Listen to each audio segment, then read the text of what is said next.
So, some parting thoughts as I prepare to leave Berlin after this short but pleasant and enlightening trip.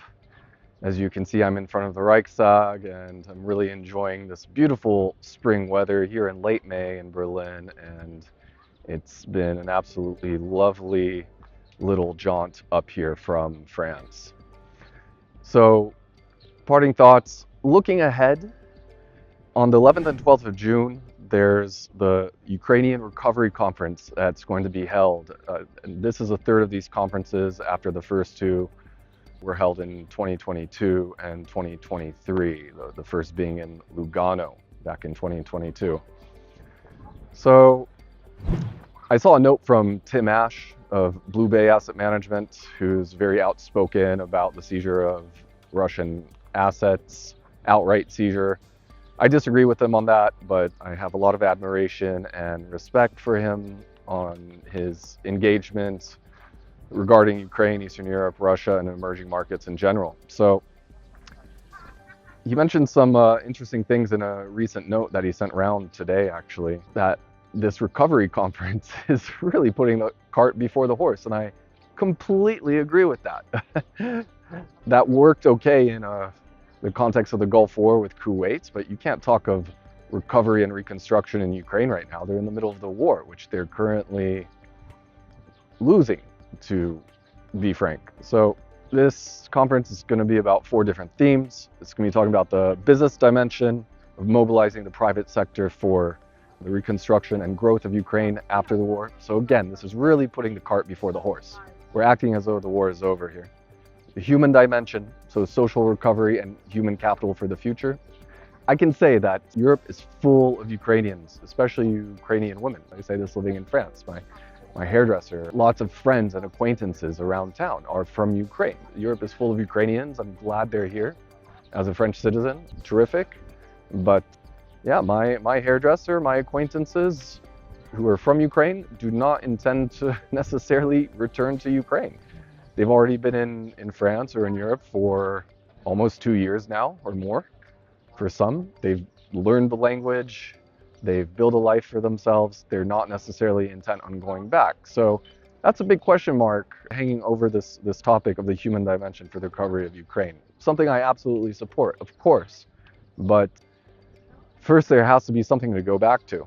I'm sure my acquaintances would like nothing more but to return to Ukraine in the future, but I can hardly blame anyone for not wanting to return to an active war zone. Not that all of Ukraine is a war zone, but I would be reluctant to go myself. So why is this conference going to be talking about social recovery and human capital? Okay, it's good to look to the future, but I think this is a secondary issue right now as the war rages and as Ukraine needs to think how to match Russian manpower and firing rates on the front line. The third dimension of this conference is going to be the local and regional dimension, municipalities and regions. Okay, fine, but again, cart before the horse. And then finally, the EU dimension, the European Union accession and reforms process. So again, this is a long-term project for Ukraine. This is a country, let's not forget, was in the Soviet Union with Russia.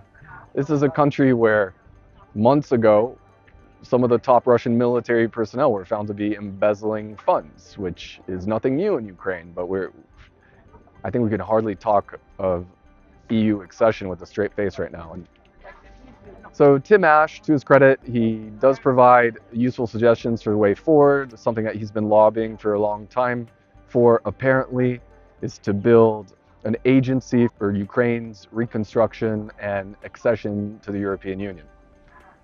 Well, it's easy to say that if you're British or American and not a member of Europe, but I think the Poles might have something to say. The Polish farmers might have a slight disagreement with Ukraine coming into the European Union, flooding the European Union with agricultural products. Okay, so for Ukraine to join Europe, there has to be a lot of reforms within Ukraine.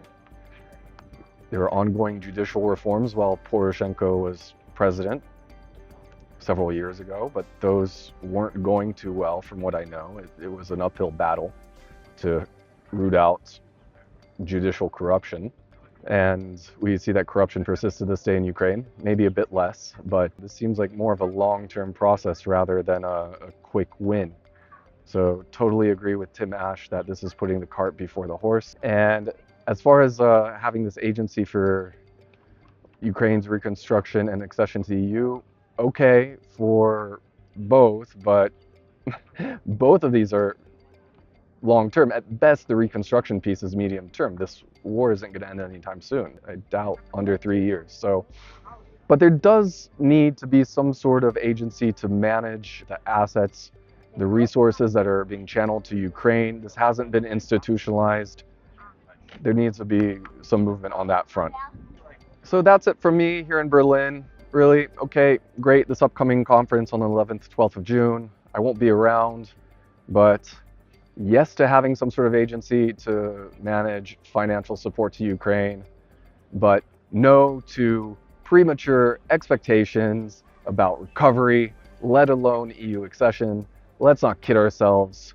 Why waste our breath and time on these topics that are so far away? Let's find a way to put pressure on Russia to support Ukraine in the best way possible and focus on having some sort of victory in this war, or at least to get Ukraine to a good negotiating position so this conflict can come to an end in the short or medium term, more likely, rather than the long or very long term, which is a distinct possibility.